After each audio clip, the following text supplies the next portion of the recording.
is the Big O Show.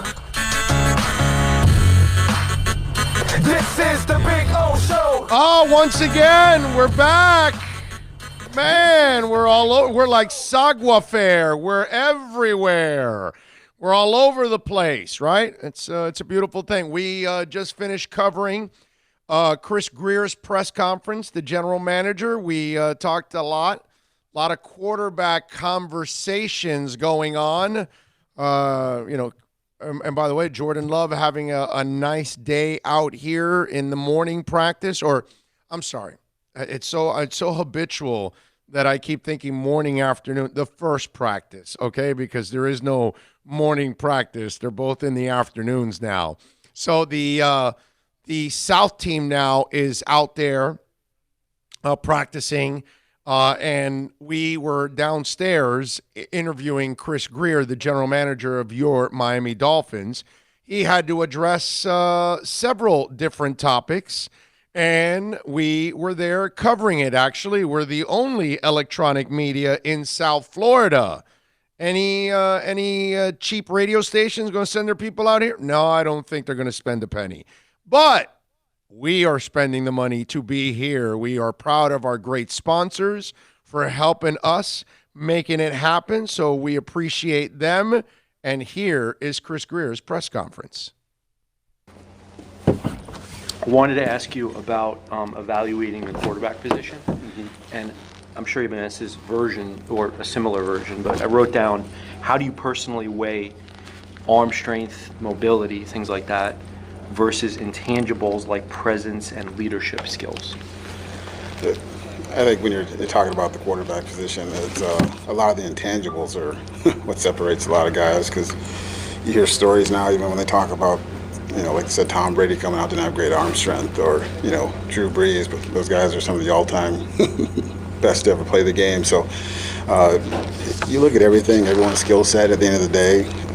Do they win games? Are they leaders? The football smart, the intangibles, the character and stuff plays a big part of that position, but also at any position. There's a lot of guys that, get overlooked skill. Zach Thomas is a perfect, Zach, and, Zach's too small, too slow and stuff, but yet, he's one of the best linebackers to play in the history for the Dolphins, and, and being considered for the Hall of Fame, which is great for him. This is the first time we've been able to ask you officially about Tua since he's declared. To the best of your knowledge, where is he at physically, and what does he need to show you guys to be considered in the first round? Yeah, like I said, we're still so early in this process. Like, we haven't met him, haven't sat down with him. You're listening to Chris Grier's press conference on the Big O Show. Haven't seen him, so we know as much as you do. Right now we see the media reports and things of that nature. But at the end of the day, we got to get to know the guys, get in front of them, just like any player. So, we're very, very early in the stage with the fact that, we haven't even met the guy yet. You got to see him in person at least once. We know you're at the LSU game. Mm-hmm.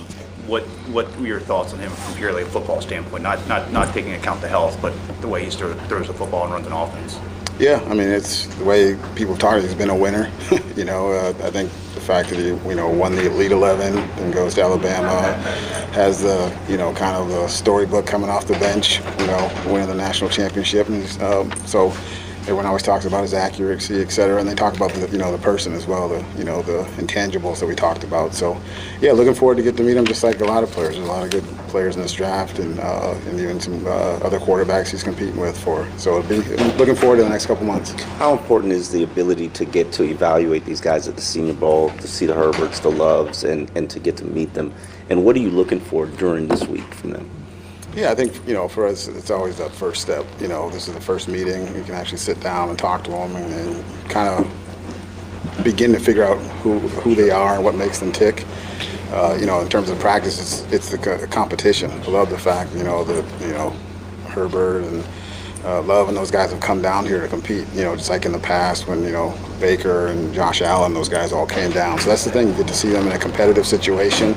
And they're all on equal footing. They're all learning a new playbook, everything. So that's the thing you like about the Senior Bowl, and appreciate those guys coming down here to compete. when you're doing a deep dive on a particular player, and maybe a top 10 type player, or quarterback, like a really important player that you want to turn over every stone, I'm just curious, how many people that know that player might you and your colleagues touch before the draft?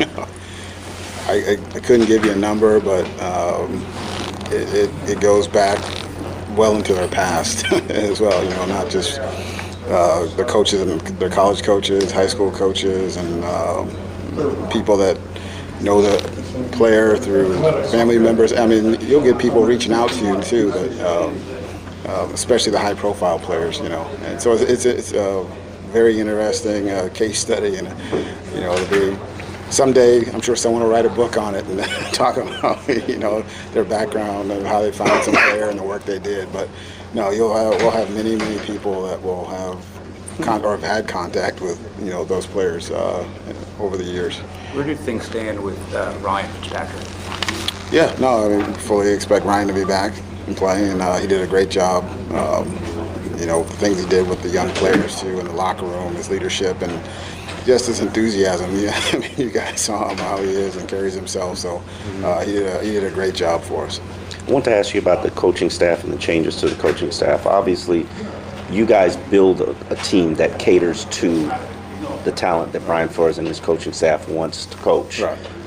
How difficult would that be when you have a completely new staff? No, well, not completely new, but new coordinators. You know, it's a lot of communication again, and that's always the important part. And I think, you know, Brian and the staffs and even Prius have done a good job of, you know, when they all get here, we'll get together, get in the room, we'll talk about the traits and characteristics of the position, and we'll go through it just to make sure you're on the same page of what everyone's looking for, and then that communication piece will be important. And then again, we have a couple months here too, which is good. So sit and, you know, we'll go here and we'll talk about the players here at the Senior Bowl and the other All-Star games, and then we'll work through. Once we get to the Combine, we'll do that again. So we'll spend a lot of time talking, and it's the communication. Like, does this player fit what you like? Is this profile the type of player? So you're right. The communication part is just going to be huge. So you have a profile for every position for what Brian wants, and yes. How different is that based on, you've been here 20 years, I've been here, I've covered 6 coaches, by the way. How different is that when you have to piece it together based on what you know and what everybody wants? It can be a little challenging at times, but it's also, again, you just have to learn to be able to adjust on the fly. And so when changes come, and if you switch from whether it's a 3-4 to a 4-3, or you want a zone scheme to a gap scheme, the good thing is we have a lot of veteran scouts and that have been around and are good personnel evaluators. So it's just a matter of getting everyone on the same page as quick as possible. So with all the new coaches in, we're going to meeting together as soon as we can with all of us in the room early February, and we'll start preparing for the Combine and going through the types of players that they're looking for. How much do you and your staff have to kind of communicate with other staffs around the league to kind of identify and figure out what other teams want to do to try to get possibly ahead of you in the top 5? Is that something important that you guys kind of have to kind of be aware of? Yeah, I think every team's always, monitoring what's going on around the league. I think it works both ways, because there's some point there's a lot of misinformation going out, and teams are always trying to probe what you're looking for. So there's a balance to it, but at the end of the day, I don't think anyone's tipping their cards right now until, probably right up until draft day, what's going on. But yeah, the teams are always talking. Agents talk to people and stuff too, which information again, but you don't know who's telling the truth all the time. Yeah. Is it impossible to kind of forecast how much it would take to trade up? How much it would take to trade down? Because every trade has been different. I mean, look over the years of the value of what people do. Yeah. I mean, you can always say you have an idea and place your value on it, and then that other team may have a completely different view of how to. And we've had that with other trades we've done in the past. Do you feel like you have enough ammunition to move up if you needed to? Yeah. I think we have more than enough. How would you evaluate the Josh Rosen trade and what he's done for you this past year? Is he part of your future plans? Yeah, Josh is here, and I think the trade, I think for us, it was us. We were always trying to upgrade that position, and so it was a young player that had some talent. And I think for us, the value, knowing that we were going to have picks and a lot of picks going forward in the future and money available, it made sense for us to try, and make that trade. So we're happy we made it. Josh has made huge strides, like Brian's talked about. It's been fun watching him grow towards the year, and no one got to see it, and everyone wanted to see him play, but he did a tremendous job growing. And people always forget, like I said before, he's had like 4 straight different offensive coordinators and schemes, and that's hard for a young kid to keep with no stability. That's hard. So we were proud of him. Chris, Daniel Kilgore seems an interesting case. He's a guy who loves Flo. Flo seems to love him, Yep. team captain, but he's getting up there in age. I believe he's 31. He was out all year. What are your thoughts on him and how he fits in next season? Oh, Daniel is a tremendous locker room presence, leadership, like you said. The veteran presence is what our team needed last year, and I think he did a tremendous job, along with Fitz, as kind of being steady in the ship early on when things were rocky. Like I said, we have tremendous respect for him. I love the guy. He's energy in the building, and for us, it's we expect him to be here, but we'll see. I mean, we love him, and he was great for our team. Obviously, you have a very young team. You got a lot of draft picks. That's going to make the team even younger. Yep. How do you get leadership, or how do you add leadership? I know Fitz contributes to that, but do you feel like you need more? I think that's a very important piece, and Brian and ourselves and the scouts and coaches have talked about that, and it's even with the young guys we bring in. We got to make sure that a lot of those guys are leaders and understand. Have been not necessarily captains at their schools, because we all know that sometimes captains are appointed, but at the end of the day, finding some leadership through all avenues, whether it's guys in the streets, free agency, the draft, just bringing in the right types of guys to help, because you're right, it's going to be a young team, and the good thing is Brian, the coaching staff, are tremendous teachers, and I know when you're talking about a lot of the coaches and the guys we've had there, and that's the big thing. They're teachers and motivators. You guys saw how the team played, and but it is very important to have guys that have good leadership traits. How badly do you sense that team owner Stephen Ross wants to see an elite franchise quarterback added? Oh, I think that's from all of us. Would like to find the right guy to be the quarterback. You see how important it is around the league. So I wouldn't just say it's Steve. It says Brian, myself, everyone, coaching staff, scouts. We think it's important that we find the right guy to be a leader and the quarterback here for a long time. What do you think about Tua's agent honoring Steve with a philanthropy award before the Super Bowl? That's the first time I've heard it. We've been in, like, all last week. We're in meetings all day, and then we went right down here. So good for him. Steve deserves it, and I'm happy. But now it's the first time I've heard it. With the trend seems to be the league is going towards more athletic quarterbacks, more guys who can move, more guys who can move the pocket. Is that just because that's what college is delivering, or is it just because that's where the game is going? Or do you disagree with that that's the trend? No, I think it's probably a combination of both those, because it's nowadays everything's high school and youth is 7-on-7, so it's get the ball out quick, it's RPOs and stuff, so the college game's producing a lot of it, but the big thing is those guys are having success doing it. If guys were doing it and they weren't successful, people wouldn't be copying it. And I just think, the game's evolving into that, and I think quarterbacks that can run just add another dimension that's hard for defenses to account for.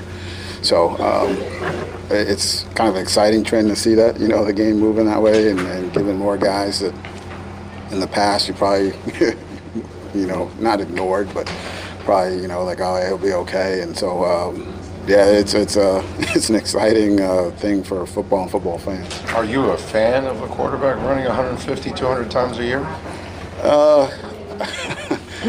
I would say that I'm not sure how to answer that, because I don't want to, because it's been really effective for some players, but you always, like, it's such a violent game, you always worry about injuries, especially if it's your franchise guy. But hey, there's some dynamic players that skill set is for that team and those teams that use it, it's what springboarded into winning as well. So you just gotta understand what it is.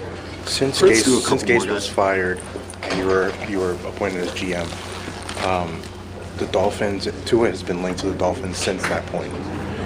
Do you think that's kind of unfair over the past 2 years that it's been the case like that? And do you even feel pressure to maybe, evaluate him and draft him, come April? Well, we'll evaluate him just like every player in it. So I don't, like I said, when people were talking about all the stuff in the past, we said, right, we were never tanking. I mean, we were trying to win and build, and so, to say one player was attached to us, you can't control what fans and people in the media say. So, no, there's no pressure for us. I mean, the pressure for us is to find the right guy to be the quarterback for the Dolphins, and whether it's him or someone else. But that's the pressure of finding the right guy to lead the organization.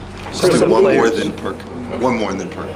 Some of the players that you've drafted and been a part of the process of drafting in recent years have found success elsewhere, such as Minka, Laramie, Kenyon, and Ryan.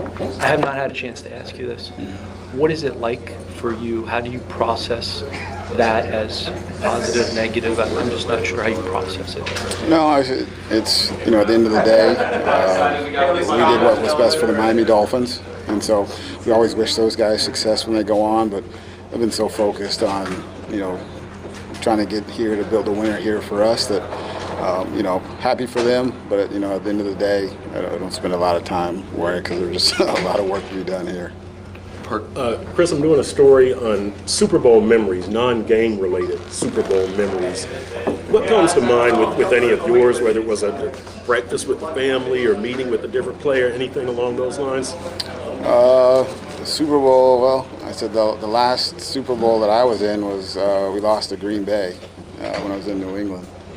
I would say probably leading up to the Super Bowl, I think we had beaten the Raiders. No, that was one before that. Memory-wise, I would say for me it was meeting Jerry Burns before it, because my dad played at Iowa, and so you know Jerry Burns, and meeting him and the Hilgenbergs, all of them before the game and talking in Iowa. So it's kind of cool to hear him tell stories about my dad playing and stuff. And then the game Super Bowl memory was the Bears kicked our ass, excuse the language, in the game, and I was sitting there and I had my Patriots jacket on and I got my head down, and then I got hit by a hamburger. Someone threw a hamburger out of stand and on my shoulder, and I'm like, great. I go, Dad's gonna be mad. We're getting killed, and I just got hit by a hamburger because somebody had in my Patriots jacket. That's my last Super Bowl memory. There you go. That is Chris Grier. That's a hell of a memory right there. You get hit by a hamburger. Remember, his dad, Bobby Grier, was part of the Patriots organization at that time. And then obviously Chris, remember, his brother was an extremely successful hockey player. So this is a family that's been tied to athletics for a long, long time, playing the game, covering or working the game, in so many different angles when you talk about the Grier family. And so let's go over some of his comments. There wasn't any earth-shattering stuff, which is what never really – I mean, it just doesn't happen in these kind of settings. They're not going to tell you much. But I can, decipher some things that were talked about in processing the QBs, and they were asking about Tua and all that. And you got to handle him like you handle everybody else in the same process. So there was nothing expected there. Fitz, he talked about how he expected to have Fitz back. And this also tells you that they're expecting more developmental quarterbacks coming in, because that's why you would have Fitzpatrick here, because he's going to be the bridge till you find who is the young guy that is going to take over, whether it's the guy you draft, whether it's the guy that's already here in Josh Rosen, okay? And in one of the things when he was asked about Josh, he talked Josh up and talked about how Josh has made huge strides behind the scenes where we didn't get to see it. Now, that's also general manager talk. Let me give you also the breakdown on this.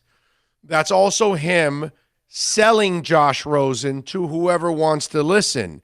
So just in case somebody might be interested down the line, or you're trying to pawn him off to somebody else, you're already making statements months ago or a couple weeks back and now again on the progress he's made behind the scenes. Now, one of the things that he said that was brutal for Josh was 4 offensive coordinators, add 5 because you just added Chan Gailey. So this is another offense that he's got to learn. So, I mean, he should be an expert by now on all offenses because he's had to learn every offense, but it is what it is. So having Fitz back is a good thing on many different levels, but it's also a very clear message that the developmental process will continue in 2020, which I don't think is a surprise, once again, to anybody out there. And I don't think it's a surprise to anybody out there that you're going to say Fitz is going to come back. But here, at least you kind of get some closure on all of this, because there were some questions. Are they going to bring Fitz back? Because they did sign him to a 2-year contract. So very smart on their part, because remember, if you only sign him to a 1-year deal, he plays his ass off, he wins you the 5 games, he could literally come back to you and ask you for more money because you need him more than he needs you, because you've got to get the right guy for developmental purposes. You got to get the right guy for bridge purposes, not a guy that's about me, and my stats, and I'm worried about me. He's not about that. So signing him to the 2-year contract is the same thing as getting Devontae Parker to that 2-year contract, which then he performed. You have him locked in to a 2nd year, but the agent and the player don't want to take a chance on that 2nd year, so they give you a cap-friendly 4-year deal. I'm just kind of reading the tea leaves on all of this, because what I want you to see also is the modus operandi that is going on with the Dolphins, and it's very smart in how they're handling things, because they're giving multi-year contracts to people that they can have leverage against. They're not giving multi-year contracts to people that they are desperate to have, because then they've got to overpay. Okay? So just kind of walking you through all of that there. Trade rumors, and I think it was Safed Dean that asked this one, and talking about, how Tua's been linked to the team for the last 2 years now. And that's not the Dolphins. That's us. Media, fans, we're the ones doing that stuff. It's not the Dolphins behind the scenes telling everybody, hey, we love Tua. We can't wait to draft Tua. Oh, we want him to marry all of our daughters. No, none of that is going on. Okay, so that's us, because we're putting 1 and 1 together. Dolphins have no QB. They haven't had one since some guy named Dan Marino. Let's link them to Tua. Let's link them to Herbert. Let's link them to Burrow. Let's link them to Jordan Love. Let's link them to everybody. Okay? So this is, and I'm glad he brought up something very important, Grier brought up in the answer, that while you have all of these reports, don't forget that a lot of bad ones come out too. And people start planning stuff. Okay? I can't say it now, but I can look at my guy here and say, yesterday in the elevator, somebody said something about the Dolphins, and that was planted. But those guys in the media that were in the elevator with us are believing that. But I think that's a plant. But I didn't say anything at that moment, because I'll just let people. There's a little bit of poker involved here, man. Because a lot of poker. You don't want to show your hand. A lot of poker. And if not as much as Jim Edmonds and Antonio Brown want, but there's a lot of poker. Right. Both guys wanted threesomes. Poker, get it? Well, I'm sorry. It just, if you had to listen to the earlier podcast to kind of pick that up. But that's kind of the trick now. You got. I would strongly suggest you guys catching those segments. Yeah, you gotta listen to all that so you can catch all these little things that we do every once in a while. Okay, so yes, I agree. A lot of poker. And considering that we hold the most cards, yes, we should be playing games with these people. Yep. Now, the other thing that I liked, a question that they brought up, and something that I think is very important, but at the same time, I think it's also starting to exist already on the team. And so I think it was, I forgot which reporter it was that asked about it, but asked about leadership and how important that is. That, he mentioned that, of course, you have it with Fitz, but how important is that to acquire that, because you're going to have 14 picks and your locker room's about to get even younger than it was last year, right? Because you're going to add 14 picks. And don't forget, you had a couple more undrafted free agents too, because they're going to find some out there, because they did that last year. Just like Preston Williams. Right, and they'll continue to do that this year.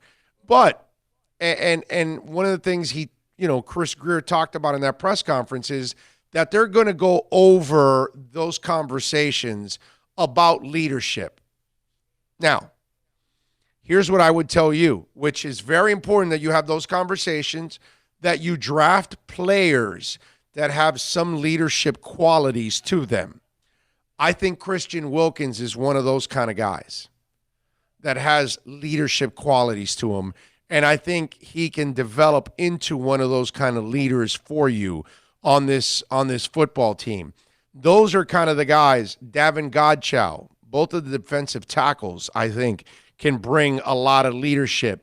I think Jerome Baker has leadership qualities to him. He's just young. He's a baby still, and he's still figuring it out. But I think those are guys that can bring some of those leadership qualities to the table. I would mention Xavier Howard, but with some of the issues he's having right now, I would say we got to pump the brakes a little bit here. He needs to start showing better leadership and better examples off the field too at the same time. But that's a couple guys that when I look at it, I say they've got some leadership qualities to them. Maybe they can add something on the field. And I'm looking right now at the roster right now, and I think you don't have a lot of what they're talking about, but I think you can develop it from within. But at the same time, in these draft picks, you're going to have to find a couple guys. And it's like Chris Grier said, it can't be just because they had a captain on them, because sometimes you're awarded that because of tenure and you're a senior and all that, but it's, out of respect because of what you've given, but not because you necessarily lead. You know what I'm saying? There's a difference between the two. The people that lead are willing to sacrifice, because that's part of what leadership is. You are sacrificing your time. You are sacrificing your knowledge. You are sacrificing an effort, because you've got to make an effort to overlook someone and to follow up on what they're doing right or wrong, and assuming responsibilities and things like that. That's what leadership is all about. So it's got to be a person that is selfless to a certain extent. I think you have some of that in the Dolphins. I think you're developing that with the Dolphins, but there's no doubt you got to add more. But this is part of having a young roster. Young rosters are going to have these kind of issues. And then you've got to somehow work through these kind of issues and find those kind of guys. And I think they will, but again, it's year one that you just completed of this rebuilding process. It's going to take a little while, So those are some of my thoughts from today's press conference. Oh, one more thing. On Ross wanting a franchise quarterback, and Chris Grier followed up with, everybody wants that. And I think that, the silly story that's out there, Ross loves, Joe Burrow. And yeah, Ross loved Lamar Jackson, and that was a lie. Look, in the end, everybody's desperate for a stinking franchise quarterback. It ain't Stephen Ross. It's everybody. You, me, Stephen Ross, Chris Grier, Dan Marino. Dan Marino is tired of people talking about that the last quarterback was Dan Marino. He's here, bro. He's 50 yards away from me sitting in the press box. I've seen him a couple times already and talked to him a couple times in the last couple days. he's here not because of a paycheck. The dude doesn't need the money. He could be golfing, well, maybe not because it's cold as hell, but he could be doing anything in South Florida. If he's here, it's because he gives a crap, man. That guy's dying to find the next quarterback to take over the Dolphins. More than almost any of us, I bet. If you cornered Dan Marino, he's tired of it too. We're all tired of it. This isn't a Stephen Ross story. This is everybody, bro. Everybody. Doesn't matter who you are. Jimmy Johnson wanted to find the guy after Marino, and he couldn't do it. And so did everybody else that's come after Dan. From Dave Wanstead to Cam Cameron to Tony Sperano and Bill Parcells and all the guys till now. Everybody's wanted to find some kind of a quarterback, dude. And they haven't been able to. It's just not a Stephen Ross thing. It's everybody. But again, it comes, now we start with this stupid-ass story. Oh, Ross wants Burrow. Give me a break. Okay? Yeah, him and 31 other owners. Right. Well, not 31 because there's a few teams that Kansas have quarterbacks. City ain't worried about it. Okay, Kansas City, yes. What I'm saying is the few that have Green a franchise. Green Bay would love to park a guy like that behind Aaron Rodgers. Probably.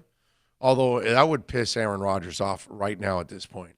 Because Yes. that guy would then get a lot of hype already. And the second he starts showing any kind of decline, even if it's the offensive line and he looks bad, they'll be calling for the young guy.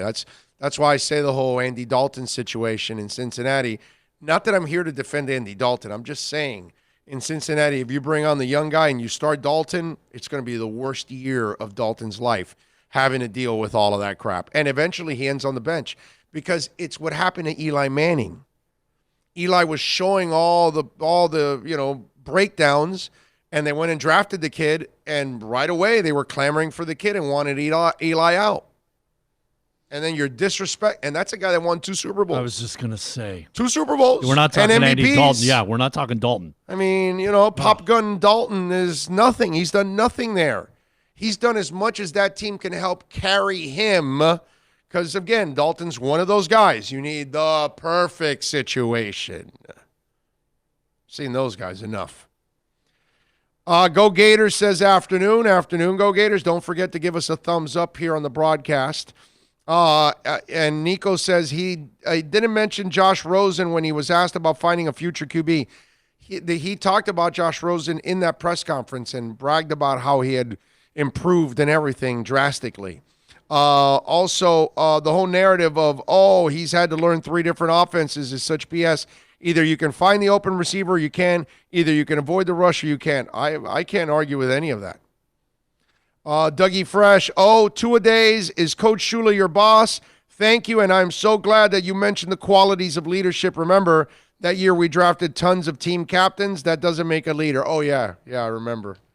Parcells drafted all those captains and all that stuff, that was supposed to be a big thing, and it didn't do jack. No, you're right. You're right. Leadership is not about that label. Like I told you, it's about sacrifice.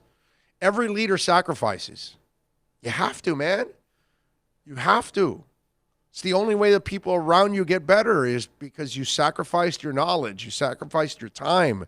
You sacrificed your vision. You sacrificed your experience. Everything. You shared something to help somebody get better.